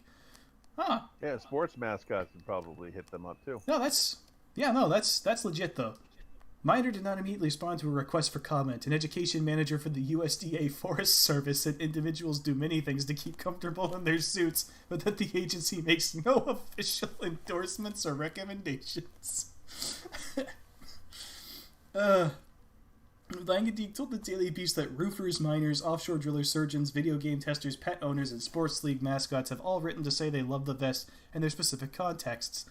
We can't even imagine all the applications for the vest, Longadeek said. The level of creativity with these is quite impressive. Longadeek predicts his business will only get bigger, but not because furries are becoming more mainstream. He's counting on more global factors. People who live in moderate climates like Scandinavia are most interested in the vest. It's the second year in a row that we're having awful heat waves here in Europe, he said. Climate change is happening. Furry blogger Patch O'Fur. I'm sorry. That name. Patch O'Fur told the Daily Beast that he's continually impressed by the buffet of skills. That's a quote. He watches emerge from the grassroots furry community. He sees the innovative cooling vest that found its way onto the backs of U.S. service members as just one example among many. I have to say I love knowing about what Easy Wolf made, he told the Daily Beast. I know he's not just a product seller or a single talent. He's one of those secret weapons of the furry subculture. Now the question remains, did they also invent the still suit? Oh, man. Oh, I'm gonna need like a week to recover from that. Holy Jesus, man. Whew. Okay. So that's a thing. Apparently there's more of a connection between Battletech and furries than I first realized. Yeah, I hadn't even thought about that since they were invading K all that time ago. I'll be honest, my biggest exposure to the furry community is what I've heard about Rainforest. So let's Rainforest? Rainforest. It's another pun. Internet Historian did a great video on it if you're interested. Suffice to say, it was a bit of a disaster, but I mean, we can do contributing something wholesome and productive to the world, so, you know, I can't hate on it too hard. I mean, Yeah, I don't even know what to say about this. This is weird, man. This is just weird to me. I'll just bring up the remember the HoloLens I did for DARPA that I showed you? Yeah. We're going to talk about that. No, it's kind of like, it's like a heads-up display, for a guy on foot. Yeah. Man, I had no idea that I was just planning on dipping a toe into the world of military equipment development, R&D, would turn into something like this. Man, that was great. Yeah, I'll keep the link, and I will definitely. I'm not close friends with Tex, but I agree with you guys in chat. I think that he would get a massive kick out of this, so I might. I don't know I think Tex should probably be a little I don't know. He probably wouldn't know how to react personally. Well, I don't even know how to react. Let's be real. I think that's something that he would find amusing, because I laughed my ass off while reading that. Oh boy, that was a good time. Okay, so I guess the Army's planning on buying 40,000 pairs of these mixed reality goggles. Well, eventually they're going to be outfitting everybody, but just kind of it'd be 1 in 10 soldiers right now. Right. It's derived from Microsoft's HoloLens program, and it's going to allow soldiers to identify friendly and enemy forces, aim their weapons without directly seeing the enemy, get input from drones. Pretty much think of what your tactical display, your heads-up display, in Battletech or like DCS or something like that it's like a queuing system for it. Right. So similar to like what I think Apache pilots use, where like they aim the cannons by moving their heads around. Yeah, the ITAS helmet. Yeah. Yeah. I'm not an aircraft expert, but I remembered that being a thing. Reading about that a few years ago. Pretty cool stuff. Yeah. The commercial version, the commercial technology for that is available as track IR. Okay. You stick it. It's like on your hat, and then you can basically that's what you can use in DCS to move your helmet, your pilot's head. Right. Yeah. Oh man. Yeah. So that's another pretty cool thing. So we're just another step away from neuro helmets then. It's only a matter of time before we're flying drones with our mind. They've done experiments with brain waves, like having like an EEG head rig in a flight helmet back in the 80s, but they haven't really done a whole lot with it. Yeah. I think it's because the technology is still really finicky and expensive to develop, and they're just like, we're not there yet. And every brain is different. Right, exactly. It's tough to make a piece of tech that will work with every person who uses it the same way. Yeah. Yeah. So, anyway, we are almost at the 2-hour mark. So I'm going to call things there. This was a very interesting and fun episode of MageCast, and I do actually, me up. Yeah, I do actually have an announcement. So we recently hit 2,000 subscribers. Wow. I made this channel. It was like, I'll just post some funny stuff, and maybe like 3 or 4 people will actually watch it. I was not expecting a real audience to show up. So I have something planned. I won't spoil it here, but I do have something planned to celebrate. Meanwhile, I debated whether or not I would do this.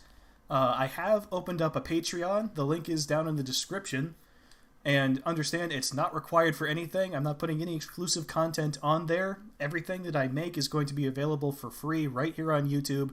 I don't want to charge anybody for my stuff. I don't think it's that good. But it's purely for people who want to support and get a shout out at the end of the videos. Eventually, if it gets bigger, there could be some larger benefits to being signed up there. Maybe a Discord server access.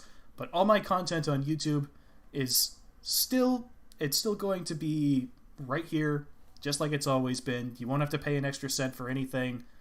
I'm not I'm not gonna go EA on you guys, but if you guys want That's to, what EA said. yeah, exactly. But if you guys want to check that out, the link is in the description. So, I want to thank all you guys for tuning in and sticking with us for the past 2 hours. I had a great time. I think Oswald here had a great time as well. So, Trip. oh man, this was just great. So, we will see you guys all next time. And until then, this is Mage Leader, signing off.